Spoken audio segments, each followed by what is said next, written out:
We begin our coverage of this week's events in East Brunswick with a visit to the Ukrainian folk art exhibition held last Sunday at the library.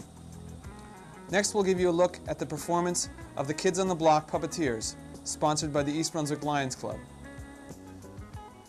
Later, the Township Consumer Affairs Agency will offer tips on how to take a case to small claims court. We end with excerpts from this week's debate between Lloyd Gardner and Charles Wiley on the question, is there a nuclear Soviet threat? The exhibition of traditional Ukrainian folk art was sponsored by the East Brunswick Arts Council. Here are some examples of their handiwork.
Kids on the Block puppet shows, currently provided by Somerset County Interlocal Recreation, appeared this weekend at the East Brunswick Library, sponsored by the East Brunswick Lions.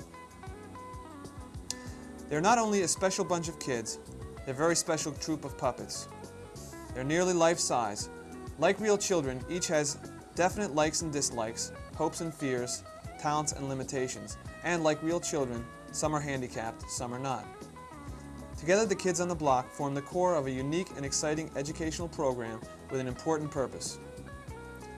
The Kids on the Block answer questions about being handicapped with clarity and candor. The program is a warm, simple, and effective way to deal with something that is usually considered so difficult. You sick or something?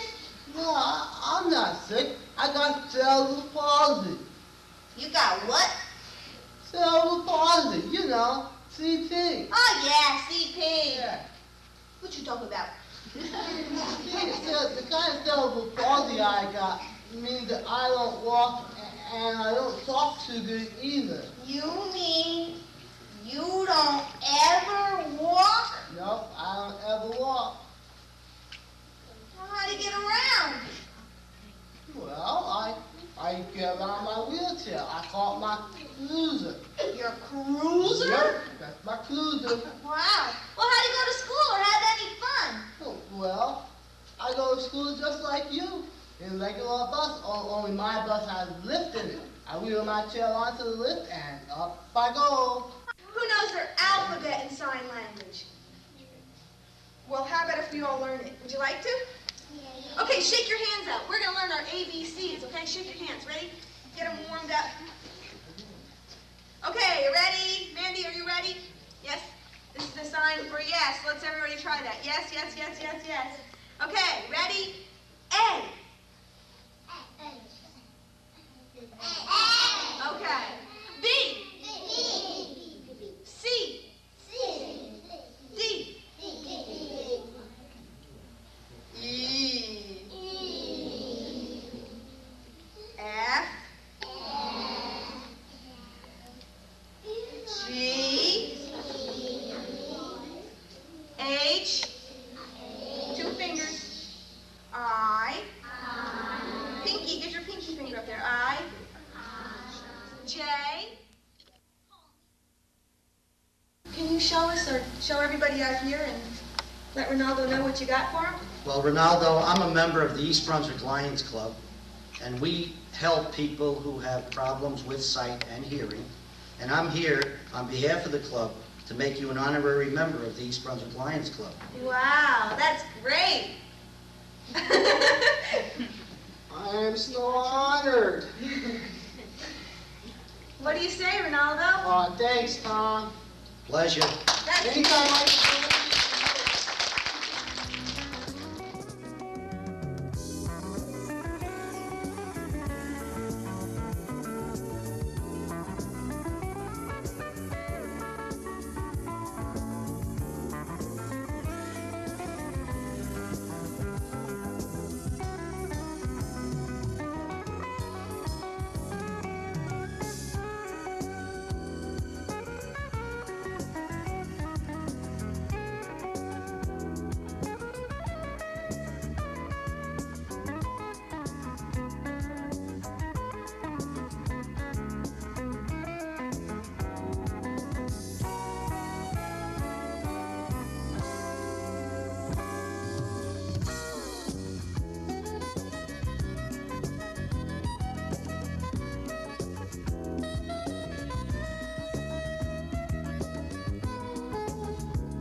Welcome to Consumer Aware.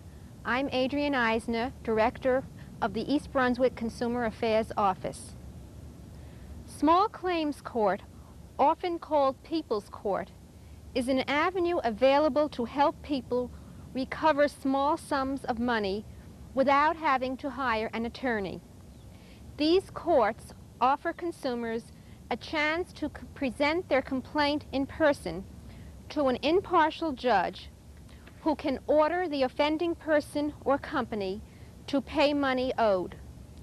Court procedures are generally simple, informal, and inexpensive.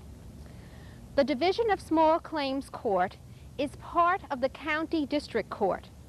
Here in Middlesex County, it is located in New Brunswick.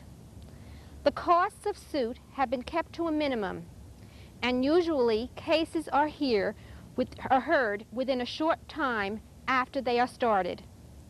The Small Claims Court can hear your case if it is a claim for $500 or less, and the claim is based upon a contract or agreement, property damage which was caused by someone's negligent driving of a motor vehicle, or a landlord-tenant dispute regarding the return of all or part of a rent security deposit.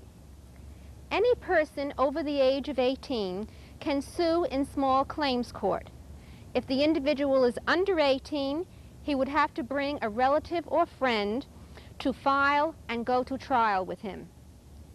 You must file your suit in the Division of Small Claims County District Court for the particular county in which at least one of the defendants lives or where the business being sued is located.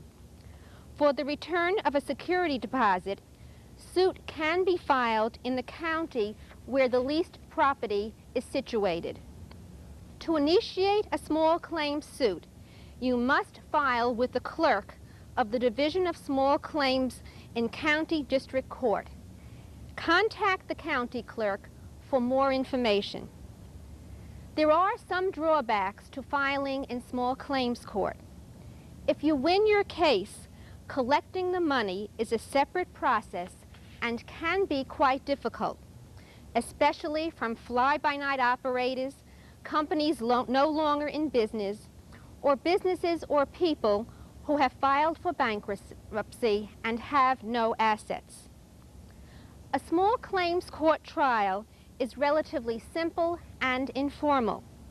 Compared to proceedings in other courts, you should, however, be prepared to present your case to the court in an organized and convincing manner. Be prepared to show the judge contracts or agreements with the defendant. Have with you letters, bills, canceled checks, warranties, receipts, written estimates, and photographs of damaged property. If you win, the judge will issue an order, which is called a judgment, which states the amount of money owed. If the defendant does not pay the judgment within a reasonable length of time, inform the court clerk, who can probably tell you about collection procedures you may take in order to execute the judgment. If you are considering filing in Small Claims Court and you have any further questions, please call our office at 254-4600 for further information. Thank you.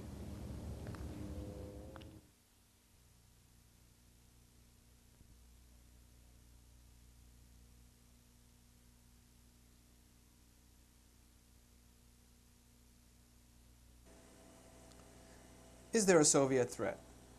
This was the question debated by Lloyd Gardner and Charles Wiley at the library this past Thursday evening. The debate was part of a series of lectures and discussions on nuclear disarmament, sponsored by the East Brunswick United Church of Christ. It appears that Mr. Wiley has a problem with geography as well as experts. He speaks of the danger of secret mobile cruise missiles on the Russian side. To begin with, the cruises that are about to be put into position that we know about are American cruises, but the other problem is that American cruises will reach into the Soviet Union. There's no Soviet cruise missile that can reach into the United States. I'm sure he's aware of the limitations upon that. Now, when we come to the question, the key question that is asked after 6,000 years of history, has an aggressor ever been turned back by soft words? Or indeed, perhaps once, by the intervention of God? And the answer is, of course, a determined aggressor never has been turned back. The question is whether or not we need 9,000 nuclear weapons to turn back an aggressor, or whether we aren't putting ourselves in greater peril by the existence of these weapons, and whether or not it might not be worth exploring Mr. George Kennan's proposal of reducing the nuclear armaments on each side by 50%. I don't believe I said I was a pacifist at any time. Of course, Mr. Wiley wasn't here to debate that. I certainly am not a pacifist, nor do I believe that human nature has changed since the dropping of the first atomic bomb. I do think that there won't be any human nature to worry about if we have an atomic war, but that, I suppose, makes me a peacemaker. Now, when we come to a discussion of Mr. Winston Churchill, I'm very glad that Mr. Wiley used Mr. Winston Churchill. He is, to me, one of the eminent statesmen of the 20th century. I discuss him in great glowing terms in my courses. I also discuss it when he returned to the premiership in 1953. Mr. Winston Churchill was anxious to have a summit conference with the Russians to discuss this problem of atomic warfare and to begin negotiating a way back from the abyss. Now, this is the same Mr. Churchill who was, as we both agree, the great champion of freedom in the 1930s. Mr. Churchill had arrived at the conclusion by the mid-1950s. Apparently, some 30 years before, other people have been able to grasp it, and some apparently haven't been able to grasp it at all. The world is in great peril from our own armaments as well as from the other side's armaments, and it is time to begin taking steps to reduce the peril to ourselves. Now, finally, on the question of whether or not it is proper to dehumanize fascists, and should we indeed not take pride in the fact that some of us were wise enough to dehumanize the Nazis. These are not nice people. They don't play fair in the Olympics, the Russians don't now. And then a whole series of other things. They invaded Afghanistan. They have done all these other things. I was struck by what Chief Joseph, perhaps, might have said about the westward Americans moving. When we began the continental drive across the United States, there were some 3 to 15 million Indians living on this continent. At the end of the American drive across this continent, there were some few 100,000 living in strategic hamlets, concentration camps, reservations, you pick the name. We are not uniquely virtuous. The Russians are not uniquely evil. And if we continue to project upon them that kind of picture, we will indeed succeed in making ourselves a war. Those are not my words, those are the words of Mr. George Frost Kennan, the original author of the containment article at the outset of the Cold War, which set up the original Western response to Russian expansion.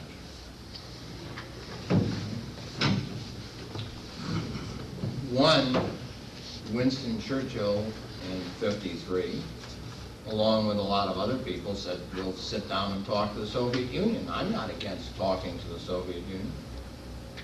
So that, you know, you don't get any argument out of me, I'll talk to them.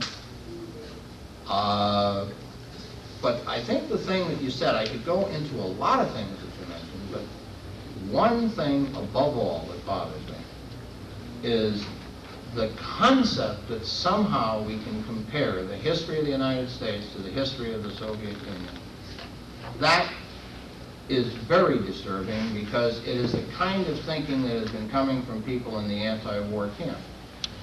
The United States of America got its territory the same way that every other country on the face of this earth got its territory. It took it from somebody else. There's only one country that I know of that did not take its country from somebody else, and that's Iceland. When the Vikings got up to Iceland, there was nobody there. So that Iceland is truly a country that did not steal its territory. Everybody else did. All the Scandinavian countries and Ireland, you name it, they were all people that moved from someplace else. And so during the period in which people were eking out a nation, the United States moved into what was basically virgin territory. The United States, not the United States as we know it now, I shouldn't even use that term, but the colonialists from different countries moved into what was basically virgin territory. and following the laws of that time, and I guess pretty much the laws of today, that when people don't use the property and don't stay there and so on, you could take it. Now, you could make a case against some of the treaties that we wrote, and you could make a case against some of the things that we did. But we followed the rules of the game as they were played by the rest of the world. And the truth of the matter is that we were kinder to the people that we conquered than others were to the people that they conquered. I would disagree with his figure about these millions of Indians. I've seen a figure that said that there were less Indians in the North American continent at the time that we landed than there are today. But that's neither here nor there. We were not good to the Indians. But the Soviet Union has been an aggressor power, not sometimes, and I'm not talking about Russians, I'm talking about the Soviet Union. The Soviet Union is an aggressor power. It has a policy that has been laid out and repeated time after time of communizing the world. That is the aim of the Soviet Union. That has been the announced aim of the Soviet Union since the time of Lenin and Stalin and Trotsky and Khrushchev and on and on. And it is the policy of Mr. Brezhnev. So to talk about the United States obtaining its territory in the only way it could obtain its territory, which is the same way everybody else got their territory, comparing that to the aggression of the Soviet Union, therefore we're not any more the good guys than they are, is an absurdity. And I see that kind of thinking time after time as people in the anti-war movement have turned against themselves, against their own country, against us. And I think that that is part of what bothers me so much about the anti-war movement.